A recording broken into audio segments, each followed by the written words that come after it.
Good morning, students. I'm happy to be with you. Happy Friday. I wish I was with you in person, but this is the way it's going to go for now. So, a couple of quick things. I'm going to try to make this short and sweet. We will have an open note quiz the way we usually do. I expect that will be on Tuesday. What I will say is that I'm a psychology teacher. I know that when you write it down, you remember it better. But when you take the quiz on Tuesday, I can't control whether you're using your own notes. But what I will say is if you choose not to write these notes down, there's going to be a few things that I say in these videos that will be showing up on the quiz that you will not get from just the notes itself. I'll be explaining a few things or adding a few things. So make sure that if you're not writing these notes down, you jot some of these ideas down or try to commit them to memory for the quiz on Tuesday. So I think the last time we met, we had looked at the Russian Revolution and the start of the Russian Revolution. We were talking about Bloody Sunday and what had happened with the Tsar. Remember, the Russian-Japanese War had been happening, and Bloody Sunday was in 1905 when people were protesting against shortages of food, bad working conditions. Millions of people were dying, and essentially Russia got beat by Japan. So this is happening in Bloody Sunday. He's still the Tsar. Tsar Nicholas is still in charge, and now World War II is in place, and he is leading World War II. So I think this is about where we stopped. If you can remember, we were all wanting to dance, to just dance, and Rasputin. So Rasputin is an interesting guy because he was looked at as a mystic, kind of a holy man, if you will. He had these incredible powers, people believed, to heal. If you look at that picture right there, in fact, it kind of looks like he's almost giving a blessing. Now, he was not a very holy man, but he did have some sort of charisma. He had a certain pull that people liked, and the Tsarina was definitely one of them. Now, part of it was because her child was a hemophiliac. The Tsar and his wife had, I think, 5 children, and they had one little boy who was a hemophiliac. Now, if you know what a hemophiliac is, it's when a person, when they get bruised or they get a cut on themselves, they don't stop bleeding. And it's a really serious condition because their body doesn't produce enough platelets to stop the bleeding. You know, if you get cut, you bleed for a little bit, and then eventually it slows down and it stops. Well, people with hemophilia don't do that. Well, remember, this is 1915, essentially, Russia, and so the doctors in the Tsar would have had the best doctors. They're telling the royal family to give their child aspirin.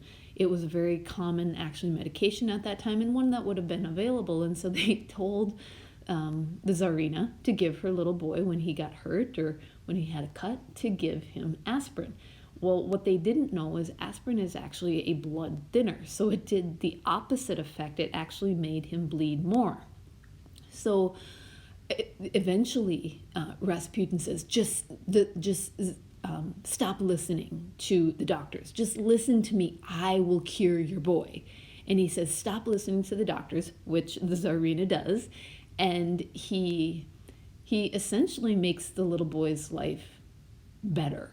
Now, is that because of just circumstances, or did he really have the power to heal? I think that's circumstances, but either way, the Tsarina listens to him, and he's very influential. Even he is quite influential to the Tsar himself. Now, remember, mostly the Tsar is off at war, but he very much influences the monarchy.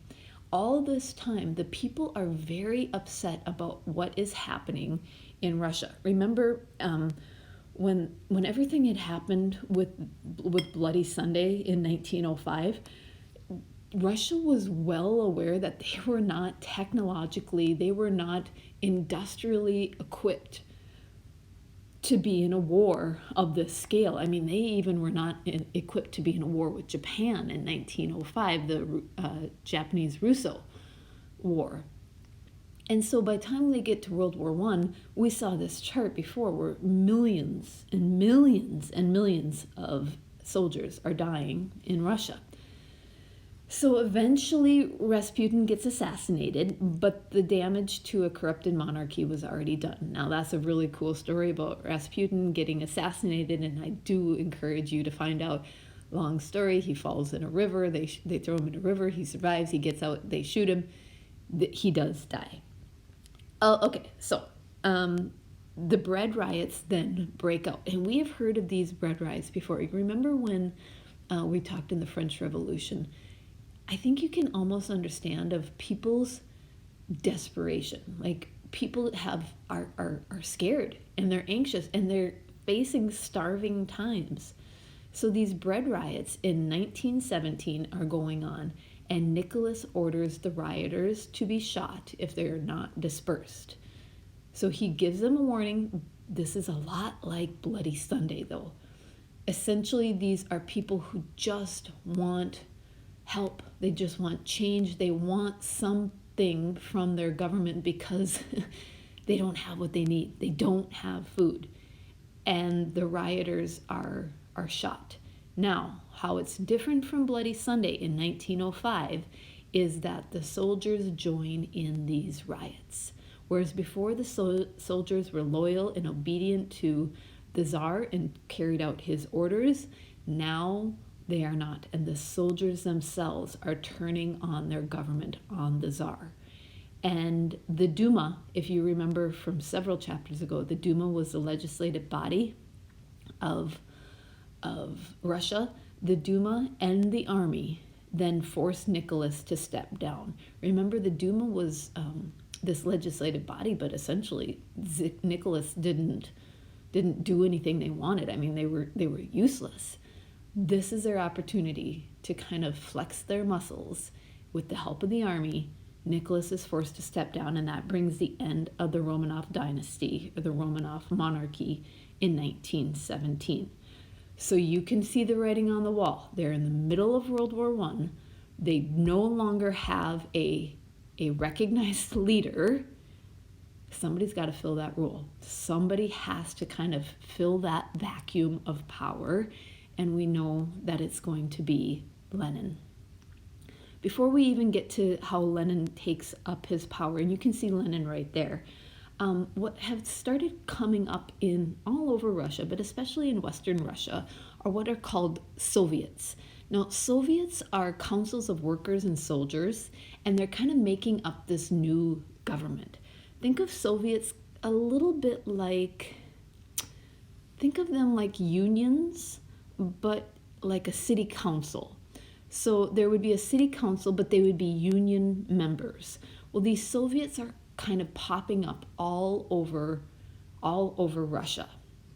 And most of the Soviets are socialists. Now, if you remember, Karl Marx, he wrote the Communist Manifesto, and in it he talks about how the means of production, communism, the means of production would be owned by the workers and controlled and dispersed by a dictator, right? This is essentially communism. Communism is both an economic theory and a political theory. So most of these Soviets are following Karl Marx's theory. So these Soviets are essentially communists, okay? Vladimir Lenin leads this kind of very political, radical party called the Bolsheviks. Now, ironically, the word Bolshevik in Russian means majority, but at that time, they're really kind of a minority. Now, when I say at that time, I'm talking 1916, 1917. Remember, the Tsar is ousted by about March of 1917. So at the very beginning, the word Bolshevik, which means majority, were a small group. They were a small group of radical people. If you remember, think back in the French Revolution, you can kind of compare the Bolshevik party, this kind of extremist group, to the Jacobins. Remember the Jacobins in France were a real radical party? This is what the Bolsheviks are like. But the Bolsheviks are promising change. They're giving people hope. They're saying what the people need to hear. And so Lenin leads what's called the Bolshevik Revolution or the Communist Revolution. By very quickly, people are starting to follow the Bolsheviks, and they're controlling these Soviets, and they promise to end World War I. They essentially tell people in these Soviets, hey, you join us, we're going to get you out of war. And so the Bolshevik Party gains a lot of members, and they eventually will. They will end the war. So what is ironically a word that means majority and they're a minority quickly becomes a majority party. They become a very strong political party because people are tired. They're sick and tired of dying and not having enough food and being in a war where they are completely underprepared and under-equipped for.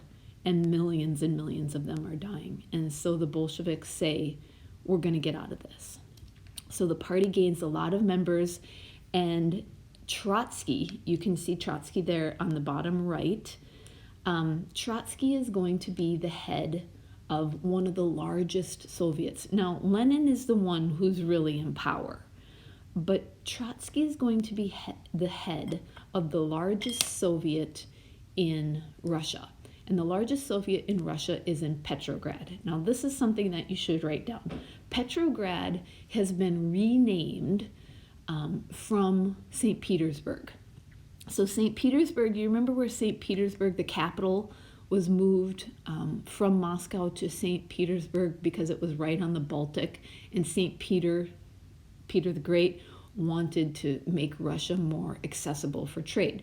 So they moved his government, or the seat of the government, to an area that was easy for trade.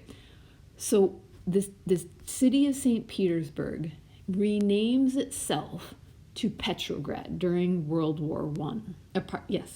During World War I. This is where Trotsky is going to become the head of this very large Soviet. Lenin is going to be the one in real power, but Trotsky, being the head of the largest Soviet in Russia, is going to be a very powerful man himself. So that's it for the day. We're going to stop there. We'll continue on Monday. We're going to take an open note quiz on Tuesday. If you have any questions, give me a holler, send me an email. Talk to you later.